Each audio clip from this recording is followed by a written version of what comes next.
She told the wrong man she was pregnant, but he was the real millionaire. Hello, everyone. Before we begin today's story, I have a small favor to ask.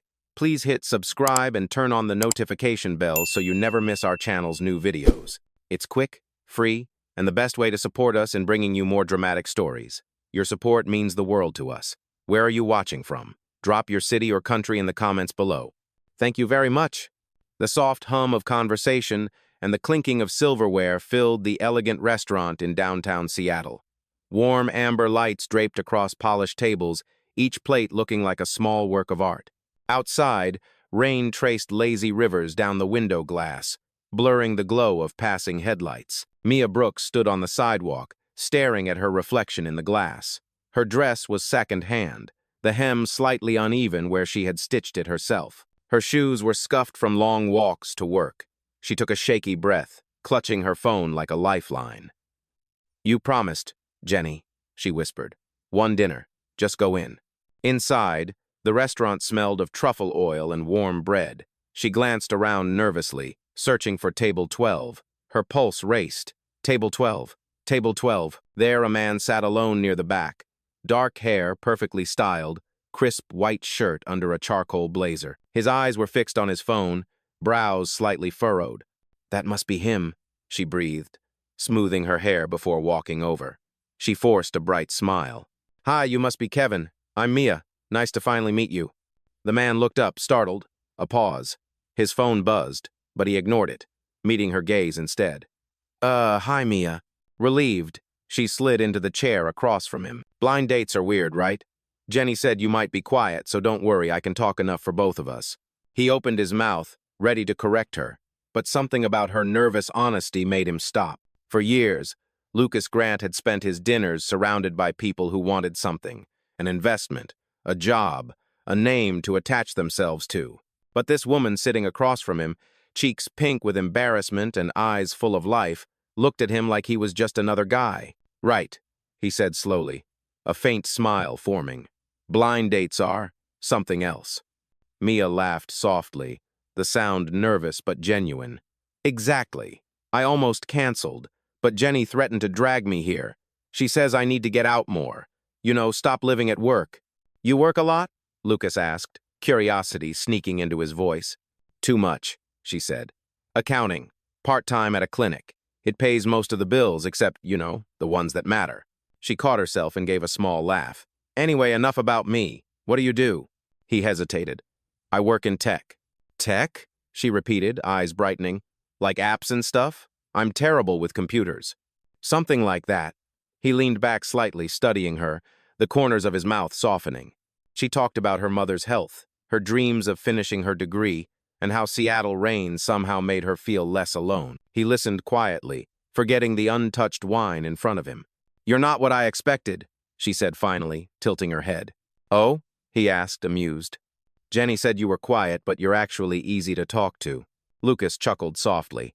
"You're easy to talk to too, Mia." Her smile widened. The tension in her shoulders melted. Maybe this night wasn't doomed after all.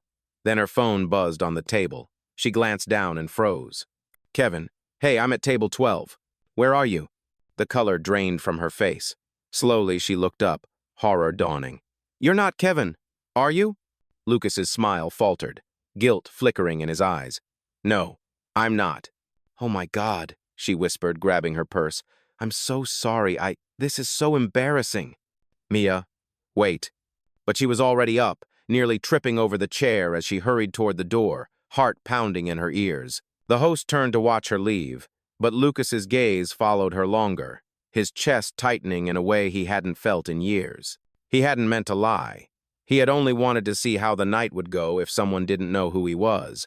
Now, sitting alone in the flickering candlelight, he wondered why her absence felt heavier than it should. The next morning, sunlight crept through the blinds of Mia's small apartment, landing on a stack of unpaid bills and an empty coffee cup beside her. She sat on the couch in her oversized hoodie, her hair tied messily, scrolling through her phone like she could erase the memory of last night by sheer will. But every time she closed her eyes, she saw his face, the stranger with calm eyes and a quiet smile. The man she had embarrassed herself in front of. Jenny burst out of the bedroom, holding her laptop. "So, How was it? Did he look like his pictures? Was he cute? Was he weird? Mia groaned, sinking deeper into the couch. It was a disaster. Jenny blinked. Oh, no. Was he rude? I sat at the wrong table, Jenny, Mia said flatly. I talked to a complete stranger for 20 minutes. I called him Kevin. He just went along with it, and when I found out, I ran out of the restaurant like an idiot. Jenny's mouth fell open. You did what? Then she started laughing. Oh my God, that is straight out of a rom-com. It was straight out of humiliation, Mia muttered, covering her face with a pillow. He probably thinks I am insane. Jenny sat beside her, still grinning. Or he thinks you are adorable. Did you at least get his name? Mia shook her head. No, I was too busy dying inside. Jenny leaned back, thinking. Maybe it is not the end of the world. Who knows? Maybe you will bump into him again. Stranger things have happened. Mia rolled her eyes but could not hide a tiny smile. Not to me. Across the city, Lucas Grant sat in his glass-walled office, the skyline stretching endlessly beyond him. His assistant, Claire, stood at the door, holding a stack of files. You have been quiet all morning, she said cautiously. That is new. Bad meeting? Lucas's gaze was unfocused, his phone resting on the desk beside a half-drunk cup of espresso. No, just distracted. Claire raised an eyebrow. Work distracted or personal distracted? He gave a faint smirk. The second one. I met someone last night. By accident. By accident? She sat at my table by mistake. Thought I was someone else. I was going to correct her, but... He paused, remembering her nervous laugh, the way she tapped her fingers against the water glass. She was different. Claire tilted her head. Different how? She was not trying to impress me. She did not even know who I was. She was honest, funny, nervous, real. Claire smiled knowingly. And let me guess, you did not get her name. M. He exhaled, half a laugh, half a sigh. No, but I keep thinking about her. Then find her. You have resources, remember? Lucas shook his head. If it is meant to happen, it will. He turned his chair toward the window. Outside, the city moved in its usual rhythm. Cars, people, endless motion. But for the first time in years, the noise felt distant. All he could hear was her voice. That night, Mia returned home from her shift at the clinic, exhausted. Her scrubs smelled faintly of antiseptic and coffee. The rain had returned, tapping softly against the window. She dropped her bag, took off her shoes, and sat at her desk. Bills, deadlines, a calendar full of shifts. She opened her sketchbook, flipping to a page filled with pencil drawings, tiny dream worlds she never showed anyone. Her hand hovered over a half-finished piece, a woman walking alone through a rainy city, a single light glowing above her. Her phone buzzed. A message from an unknown number lit up the screen. You left your scarf at the restaurant last night, I asked the host. It is safe if you want to pick it up. Lucas. Her breath caught. Lucas. For a long moment, she stared at the message. Then her lips curved into the smallest smile. Maybe Jenny was right. Maybe not every mistake was the end of the world. She typed a short reply, fingers trembling slightly. Thank you. I did not think I would see that scarf again. A reply came almost instantly. Neither did I.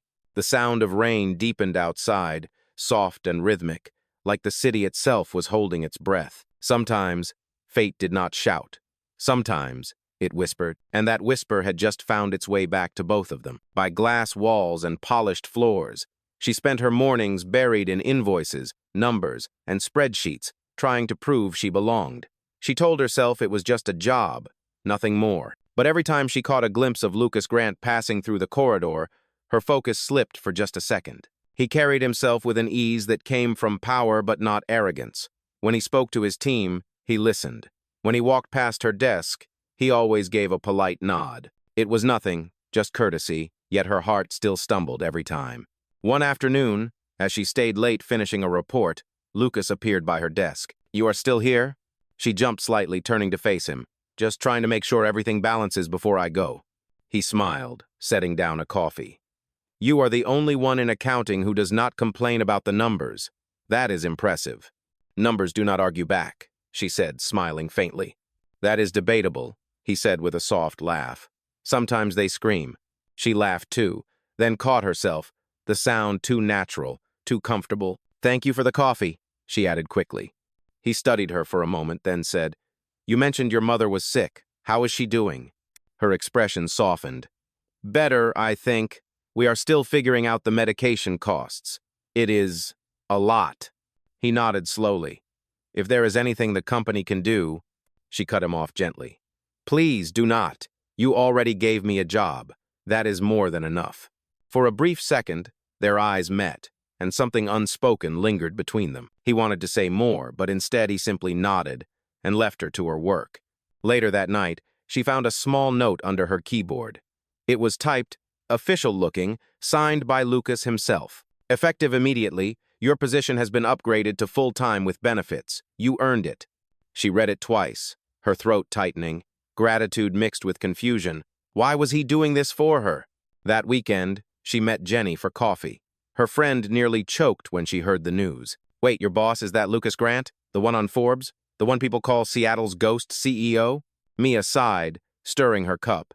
"Yes, that one. And please, do not make it a big deal." Jenny leaned closer, eyes wide. "Mia, you literally had dinner with a millionaire and did not even know it. How are you calm right now?" "Because it does not matter," Mia said firmly. "I need this job. I cannot afford to be someone's charity project." But even as she said it, a part of her wondered if that was what he saw when he looked at her. A project. A reminder of what money could fix. On Monday morning, she tried to keep her distance, but destiny had other plans. Lucas stopped by her desk again, this time holding a file. "There is a gala this Friday, the company's new research fund launch. I would like you to assist with the accounting presentation." "Me?" she asked, startled. "Why me?" "Because you are the only one who checks every decimal," he said, "and because I trust you." Those 3 words hit deeper than she expected. When Friday night arrived, Mia stood near the ballroom entrance, clutching a clipboard. The chandeliers glimmered above like frozen rain. She watched Lucas speak on stage, calm and confident, every word commanding the room. For the first time, she saw the full picture, the man who carried a world on his shoulders. And she realized something she was not ready to admit, even to herself. Somewhere between the spreadsheets and the silence, she had started to fall for him. The gala shimmered like a dream Mia did not belong to. Waiters in black suits glided between tables carrying glasses of champagne. The orchestra played something elegant and distant, and the hum of polite laughter filled the air. Mia stayed near the back of the ballroom, pretending to check her clipboard, though her eyes found Lucas again and again. He stood under the soft light of the stage, speaking with investors, his confidence effortless. Every move was deliberate, every word precise. He looked completely at home here, in a world of glass and gold, and she felt like an intruder wearing borrowed heels.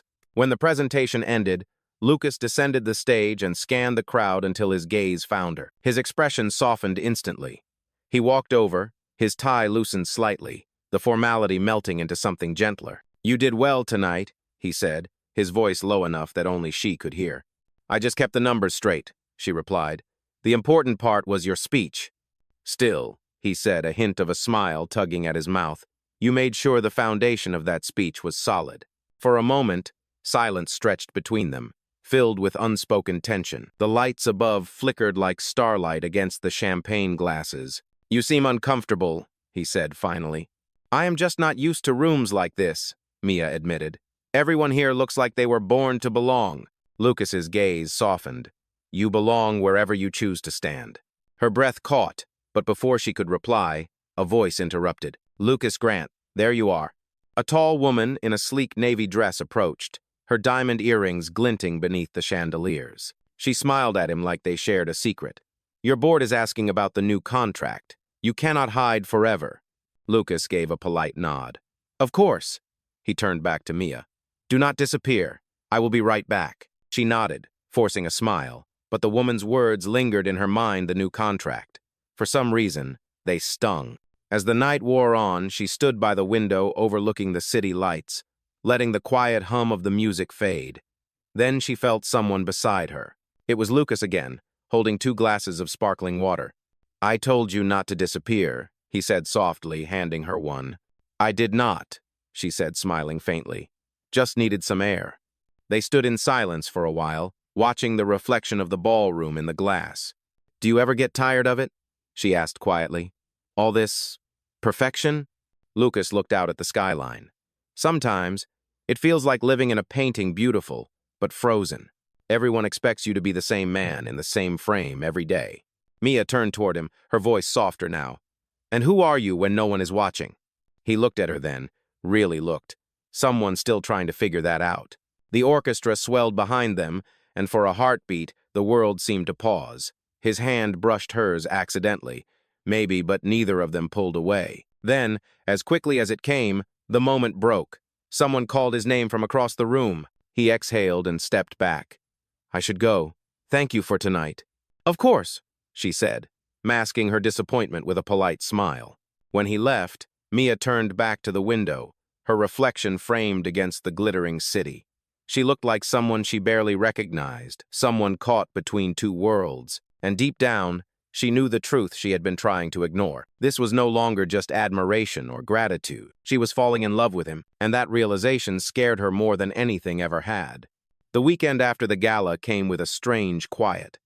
Rain slid down the windows of Mia's apartment, soft and endless, as if the city itself was trying to rest. She made coffee, sat by the window, and told herself to stop thinking about Lucas Grant. But it was useless. Every time she tried to focus on her bills or her work, her mind went back to the way he had looked at her during that gala, like she was not just another face in a crowd of polished perfection. On Monday morning, she arrived at Grant Biotech earlier than usual. The office was still half dark, the city outside waking up under a gray sky. She turned on her desk lamp and opened her laptop. A file waited in her inbox marked, Urgent Board Presentation Review. The sender was Lucas himself. Her heart thudded once. She opened the attachment and froze. It was a confidential report for the company's next expansion, something worth millions. He had sent it to her personally. A soft voice broke her thoughts. You are in early. Lucas stood in the doorway, holding his coffee, his tie not yet straightened.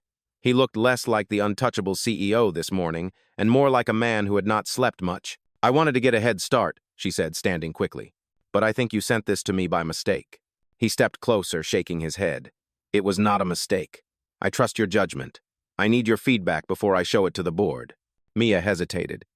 That is, a lot of trust for someone you have only known a few weeks. Lucas smiled faintly.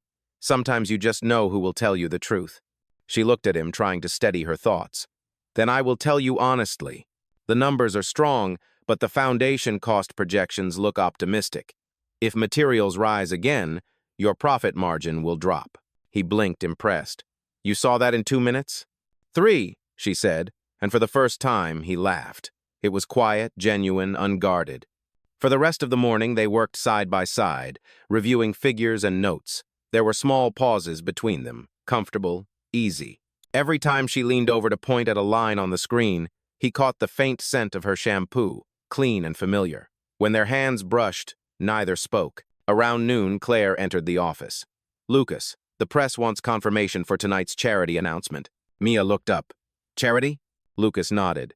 We sponsor a foundation for medical scholarships. Tonight is the annual gala, Claire added. Your attendance is required, and the invitation says +1. He looked at Mia. Come with me. Her eyes widened. Me? You have been working non-stop, he said calmly. It is just a dinner. You deserve to see the other side of what your work supports. She hesitated, searching for a reason to say no. I do not have anything to wear to a place like that. He smiled gently. I will have something arranged. That evening, a driver arrived at her apartment with a black dress and a garment bag. Inside was a note in Lucas's handwriting. For the woman who makes numbers look like art. When she stepped out of the car at the event, every light seemed to find her. Lucas turned, momentarily speechless. You look... He stopped himself, searching for the right word. Perfect. Mia smiled nervously. I still feel like I snuck into the wrong story. Then maybe that is what makes it real, he said quietly. Throughout the evening, people greeted Lucas with admiration and respect, but his attention kept returning to her. During a quiet moment on the terrace, away from the noise, she looked up at him. Why me, Lucas? You could have brought anyone. He studied her face, the city lights reflected in his eyes. Because when you talk to me, you do not see a name or a company. You just see me. Her breath caught. She wanted to answer, but words failed. The air between them felt fragile, suspended. Then his phone buzzed. A call flashed across the screen, board secretary. He stepped away to answer, his tone shifting to something sharp, controlled. She watched his expression darken, though she could not hear the words. When he hung up, his shoulders were tense. "I am sorry. I have to handle something." "What happened?" she asked. He hesitated, then said softly, "Nothing that will not find me later."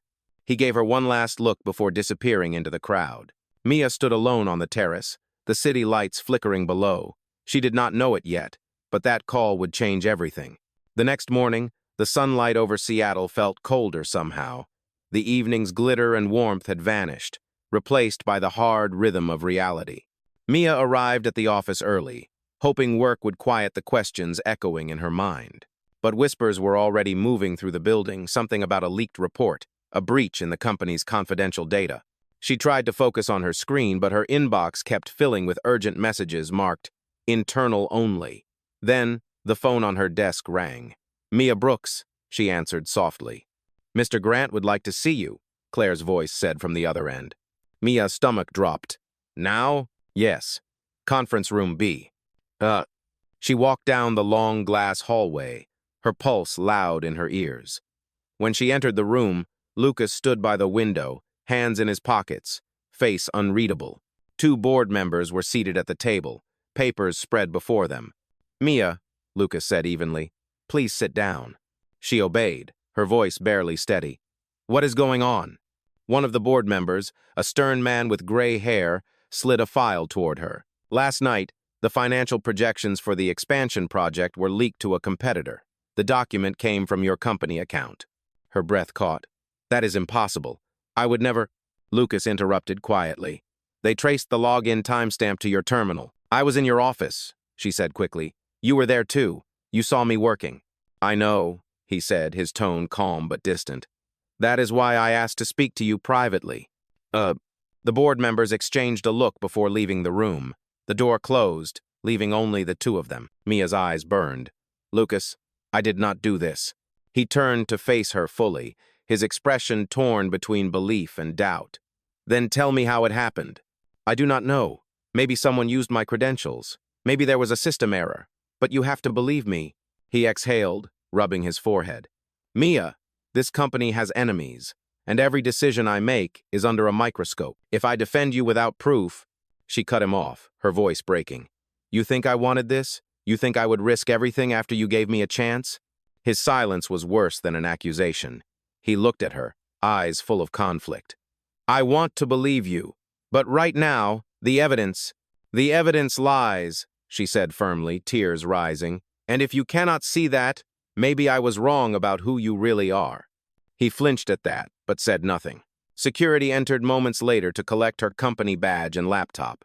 She stood frozen, her heart cracking in slow motion as she handed them over. When she left the building, rain had started to fall again, soft but relentless. She walked without an umbrella, every drop blending with the tears she refused to wipe away. Back upstairs, Lucas watched through the glass as she disappeared into the gray street below. His chest felt heavy, the same weight he had carried since the night of the call. Claire stepped beside him. "You know she would not do it," she said quietly. "I want to believe that," he whispered, "but wanting does not change the damage." That night, Mia sat alone at her kitchen table, the letter of suspension open in front of her. The words blurred through her tears. Her phone buzzed with a message from Jenny, asking what had happened, but she could not bring herself to answer. For the first time since she met Lucas, she felt small again, like the world was reminding her that people like her never stayed in palaces built of glass. She looked out the window, whispering to herself, "You told him to trust you, and he didn't." The city outside was silent, cold, and endless. And somewhere across town, Lucas stared at the same rain, realizing that in trying to protect his empire, he might have just destroyed something far more fragile. Days turned into weeks, and the silence between Mia and Lucas stretched like a wound that refused to close. Her name had been cleared quietly after the investigation revealed a security breach from an external server, not her terminal. But by then, the damage had already been done. Her position at Grant Biotech was not reinstated. Her reputation, though untouched on paper, felt bruised beyond repair. Mia returned to her small apartment, working double shifts at the clinic again. Every night she passed by the Grant Biotech Tower, the building glowing against the fog like a place from another life. She told herself she did not care anymore. She told herself that some doors were not meant to open twice. One evening, as she was leaving the clinic, she noticed a poster pinned to the bulletin board near the exit. It read, "The Brooks Foundation, Launch Gala, supporting single mothers in medical education." Beneath the bold letters was a familiar signature, Lucas Grant. She froze, reading the details again and again. The event was scheduled for that weekend, at the same ballroom where they had last stood together. The foundation bore her last name. Jenny found her staring at the poster the next morning. "You have to go," she said. Mia shook her head. "Why would I? He already made it clear what I meant to him." Jenny crossed her arms. "Then go and find out what this means. You cannot keep running from closure." Saturday night arrived, cold and clear. Mia stood outside the same glass doors she had once walked through in borrowed heels. Only this time, she came as herself, no expectations, no fear. Inside, the ballroom was filled with warm light and the hum of conversation. On stage, Lucas stood behind the podium, his voice steady but softer than before. "When I started this company," he said, "I believed success was built on precision and control. But sometimes, one mistake, one person can teach you more about truth and courage than all the victories combined." He paused, scanning the crowd until his eyes found hers. For a moment, the room seemed to disappear. "This foundation," he continued, "is named after someone who reminded me that integrity does not need status, and kindness does not ask for permission. The Brooks Foundation will fund scholarships for women who refuse to give up, no matter how hard the world tries to break them." Oh, applause erupted around the room, but Mia stood frozen, her throat tight. She realized he had not built this to make himself look good. He had built it to make things right. When the speeches ended, she turned to leave, but a familiar voice stopped her. "You were not supposed to disappear before I could apologize." Lucas stood behind her, no tie, his expression open and unguarded. "Mia, I am sorry for not believing you. I let fear speak louder than truth, and I have regretted it every day since." She took a slow breath, her voice trembling. "You hurt me, Lucas. You made me believe that trust was just another transaction." "I know," he said softly. "That is why I created the foundation. Not to erase what I did, but to honor what you taught me." The silence between them was heavy but gentle this time, full of words that did not need to be said. Mia looked up at him, her eyes shining. "I never asked you for grand gestures." "I know," he said, stepping closer. "But this one is for me, because losing you taught me the cost of everything I thought I could control." "For the first time in months," she smiled. "Then maybe it is time you stop trying to control it." He smiled, too, and for a long moment, neither moved. The music swelled softly around them, a promise lingering in the air. For the first time, their mistakes did not feel like endings, only the beginning of something honest. The night of the gala faded into memory, but the feeling it left behind stayed with Mia. The next morning, she woke to soft sunlight spilling across her apartment floor, a rare quiet filling the space. For the first time in months, her heart did not feel heavy. A small envelope had been slipped under her door. Inside was an invitation printed on thick ivory paper. "Private exhibit, The Art of Mia Brooks." At the bottom, in simple handwriting, was one line, "Please come. No speeches, just truth." When she arrived at the art hall that evening, the space was dimly lit and intimate, lined with sketches she had forgotten she ever drew, copies from her old notebook, recreated in fine ink and framed beautifully. Her hands trembled as she stepped closer. Each drawing captured a piece of her story. A girl in a raincoat walking alone through Seattle streets, a city skyline behind glass, and finally, two silhouettes standing beneath one umbrella. Lucas stood at the far end of the gallery, waiting. This time, there was no crowd, no cameras, just him. When she walked toward him, the echo of her heels was the only sound. "You kept these?" she asked quietly. He nodded. "You left your sketchbook at the office. I found it the week after you left. I thought, maybe one day you would want to see what your mistakes created." Her breath caught, half laughter, half tears. "Mistakes?" He smiled gently. "The best kind, the ones that change everything." They stood in silence for a moment, surrounded by the soft light reflecting off the frames.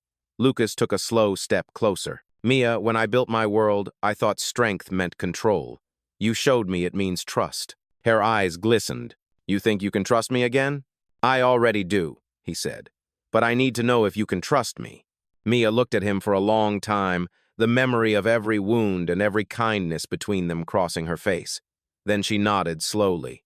Yes, I can. He exhaled, his relief visible, almost fragile. Then he reached into his pocket and pulled out something small, a silver bracelet, simple and familiar. The same medical band she had worn during her early days at the clinic, now engraved with a new line, "To the woman who taught me how to believe again." Her hands trembled as she took it. Lucas. He knelt before her, not as a millionaire, not as a man seeking forgiveness, but simply as someone who had finally learned what mattered. Mia Brooks, you walked into my life by mistake, but if you will let me, I would like to spend the rest of it making sure you never walk alone again. M. Tears filled her eyes, but this time they carried peace, not pain. She whispered, yes. He rose, taking her hands in his. The rain outside began again, gentle and rhythmic, like the city itself was breathing with them. Later, as they stood beneath the gallery lights, she rested her head against his shoulder. The world outside still moved fast and uncertain, but inside this small, quiet space, everything was finally still. And as the camera of memory faded on that moment, her voice lingered softly, steady, grateful, true. Sometimes the wrong number, the wrong seat, the wrong person becomes the most beautiful beginning of all. The end, best mistake we ever made.